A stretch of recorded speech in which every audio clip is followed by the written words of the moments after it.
o reino Monera. Este reino engloba os seres procariontes como as bactérias, as arqueobactérias e as cianobactérias, que serão descritos e explicados a seguir. As bactérias. As bactérias são micro-organismos de estatura bem variada, que vai de 1 a 5 microns, e elas podem viver isoladas ou em colônias, sem classificação de trabalho.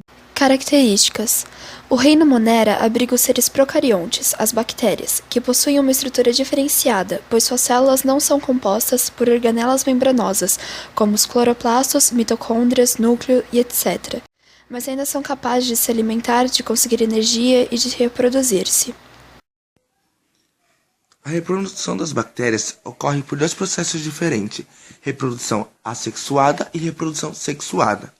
As bactérias reproduzem-se mais frequentemente por um processo assexuado, denominado divisão binária ou cisparidade.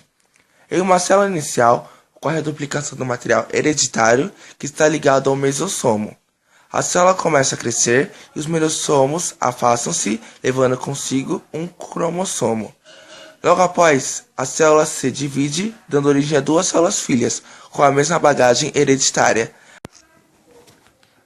Reprodução sexuada ou condução bacteriana. Na condução bacteriana, duas bactérias unem-se temporariamente através de uma ponte citoplasmática. Em uma das células, denominada doadora ou macho, ocorre a duplicação de parte do cromossomo. Essa parte duplicada separa-se e, através da ponte citoplasmática, passa para outra célula chamada receptora ou fêmea. Unindo-se ao cromossomo dessa célula receptora, essa ficará então com constituição genética diferente daquelas das duas células iniciais. Estrutura genética das bactérias. Elementos da célula bacteriana. Cromossomo bacteriano, ou nucleoide, representa o DNA, que carrega todas as informações necessárias para a sobrevivência da bactéria e possui a capacidade de autoduplicação. Seus genes podem ser transferidos e associados a plasmídios. Bactérias possuem cromossomos enrolados, espiralados e compactados. Plasmídios, DNA extracromossomal. São encontrados em muitas células bacterianas e podem ser divididos em 5 grupos. Plasmídios sexuais, que transmitem plasmídios para outras células receptoras e podem se integrar ao cromossomo. Plasmídios R, que são resistentes a antibióticos, possuem um elemento determinante de resistência e a capacidade de transferir essa resistência. Plasmídios bacteriocinogênicos têm a capacidade de reproduzir inibidores de crescimento de outras bactérias, plasmídios virulentos, que causam infecções em mamíferos, e plasmídios de degradação, que codificam enzimas degradativas. Transposons são partes do DNA móveis no cromossomo. Não possuem a capacidade de se duplicar. Eles são transferidos através dos plasmídios e cromossomos. Também possuem a habilidade de mutar a bactéria, além de conter genes resistentes e antimicrobianos. Fímbria sexual. Complemento relacionado à troca de material genético durante a união das bactérias. Mesossomo. Participa da divisão celular e replicação do DNA. Ribossomos, compostos por cerca de 60% de RNA e 40% de proteínas. Cerca de 80% dos ribossomos estão dispostos na forma de polirribossomo. Arqueobactérias. São muito semelhantes às bactérias, mas as bactérias possuem na sua parede celular um composto químico, o peptidoglicano, enquanto as arqueobactérias não o possuem, pois apresentam polissacarídeos e proteínas. Porém, a principal diferença pode ser percebida na organização genética e funcionamento dos genes, pois a estrutura das arqueobactérias está mais próxima das eucariontes que das bactérias. As arqueobactérias podem ser subdivididas em 3 grupos diferentes. As halófilas, que habitam ambientes com concentração altíssima de sal, como salinas, lagos de sal, e com temperaturas em torno de 35 e 50 graus Celsius para sua reprodução. São bactérias autotróficas e a produção de ATP é diferenciada, pois possuem uma pigmentação avermelhada, a bacteriorhodopsina. As metanogênias, que habitam pântanos, fundo dos oceanos, estações de tratamento de esgoto, tubo digestivo de algumas espécies de insetos e vertebrados herbívoros, que é onde elas produzem o gás metano como consequência da digestão da celulose. Algumas conseguem produzir metano a partir do gás carbônico e água, e as termoacidófilas, que habitam zonas termais ácidas, com temperaturas que variam entre 70 graus e 150 graus Celsius para sua reprodução, e seu pH ótimo perto de 1. Podem ser autotróficas, obtendo energia a partir da produção de ácido sulfúrico e enxofre, ou heterotróficas. Eubactérias. Reúne as principais bactérias conhecidas. Por serem uma das formas mais primitivas do reino Monera, seu DNA é um único filamento, o nucleoide. Possui plasmídios e também contém camadas protetoras, como a parede celular, a membrana plasmática e uma cápsula gelatinosa composta por polissacarídeos. No seu citoplasma, podem haver ribossomos e sua forma de locomoção pode ser a partir de cílios, flagelos ou esporos.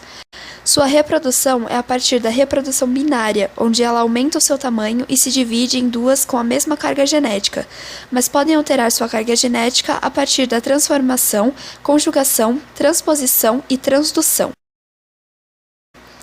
Na transformação, o DNA livre da célula de uma bactéria morta é incorporado em uma célula receptora viva. Porém, para que essa transferência ocorra, a bactéria tem que ser mutável. No caso da transdução, ao auxílio de outro organismo, o bacteriófago. Quando o fago infecta a bactéria, acaba carregando um pouco do DNA dela. Assim, passa a carregar o genoma da célula bacteriana, e quando vai infectar uma nova bactéria, acaba transferindo o genoma de outra para essa nova. A conjugação ocorre entre duas células vivas e é uma troca direta de material genético. Porém, apenas as células que possuem os plasmídios conjugativos estão aptas para se reproduzir desta maneira. Nesse processo, é mais comum apenas a troca de plasmídios. Já na transposição, acontece com o auxílio dos transpósons, organelas que podem mudar de posição dentro do cromossomo ou integrar-se a um plasmídio. Isso favorece o fortalecimento da célula bacteriana quando há a troca genética através da conjugação. Cianobactérias. Geralmente as cianobactérias têm vida livre, mas podem estabelecer simbiose com outros organismos, ou formar colônias filamentosas, por vezes envolvidas por uma cápsula mucilaginosa. As cianobactérias são maiores que outros procariontes, não apresentam órgãos locomotores e realizam fotossíntese com auxílio de pigmentos fotossintéticos variados, como a clorofila, os carotenoides, a ficosinina e ficoretrina. Esses pigmentos distinguem-se das restantes bactérias fotossintéticas, pois essas dependem da bacteroclorofila para realizar esse importante processo. Outra importante diferença reside do fato das cianobactérias apresentarem lamelas internas, invaginações da membrana plasmática, onde se localizam os pigmentos e as enzimas fotossintéticas. Essas lamelas são consideradas precursores dos tilaconoides vegetais e não existem nas restantes bactérias fotossintéticas. Agora, a importância ecológica e econômica das bactérias. Muitas espécies de bactérias desempenham o papel de decompositores nas cadeias alimentares. Isso significa que elas conseguem desfazer a matéria orgânica morta, liberando para o ambiente moléculas simples, inorgânicas, que podem ser aproveitadas por outros seres vivos e, portanto, o processo de decomposição garante a reciclagem da matéria no planeta. A importância ecológica das bactérias não diz respeito somente à decomposição da matéria. Elas também usam recursos industriais, por exemplo, fabricação de iogurtes, devido ao fato de realizarem processos bioquímicos. A superfície de seu corpo está repleta de bactérias. Dentro dele também há bilhões delas. No seu intestino grosso, por exemplo, vivem bactérias essenciais ao bom funcionamento desse órgão.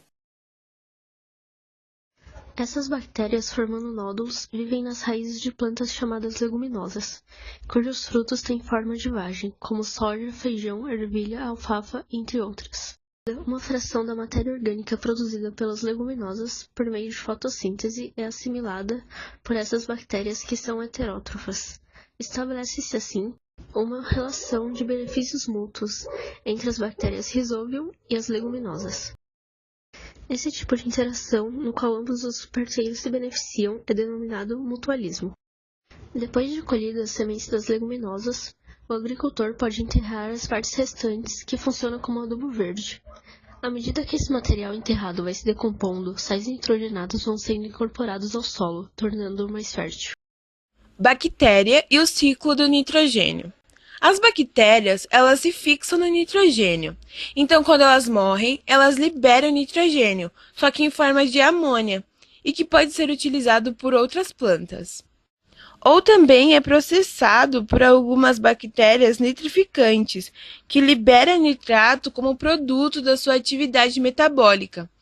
Aí nós concluímos que o nitrogênio é disponível para a Terra inteira, né, graças à ação das bactérias. Bactérias patogênicas.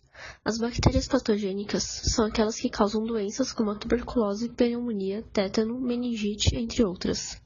Os antibióticos são medicamentos utilizados no combate às doenças causadas por bactérias. Porém, o seu uso não deve ser indiscriminado, isto é, sem receita médica ou por períodos de tempo incorreto. Isso acaba por selecionar e favorecer linhagens de bactérias resistentes, dificultando a cura de várias infecções. Doenças bacterianas. Primeira doença, botulismo. Uma forma de intoxicação alimentar que pode matar se não for tratada ao tempo. Causada por uma toxina produzida pela bactéria Clostridium botulinum, presente no solo em alimentos contaminados e mal conservados, a intoxicação se caracteriza por um comprometimento severo do sistema nervoso. Segunda doença, cólera. Alimentos bem tratados, água limpa e boa higiene pessoal evitam a contaminação por uma doença que pode matar. Uma doença transmissível que atinge o intestino e é causada por um bacilo chamado Vibrio cholerico. O micro-organismo depende do homem para se reproduzir. O Vibrio cholerico se esconde em água doce do rio por 2 semanas no mínimo. Na água do mar, o bacilo permanece vivo durante 1 ano, em superfície de frutas, legumes e verduras. Em alimentos congelados, vive por 2 semanas. Terceira doença, o tétano. Compromete os músculos do corpo e é fatal até 60% dos casos. Pode ser a partir de qualquer ferimento. A bactéria entra pelo machucado, seja provocado ou não por metais enferrujados. Contaminação.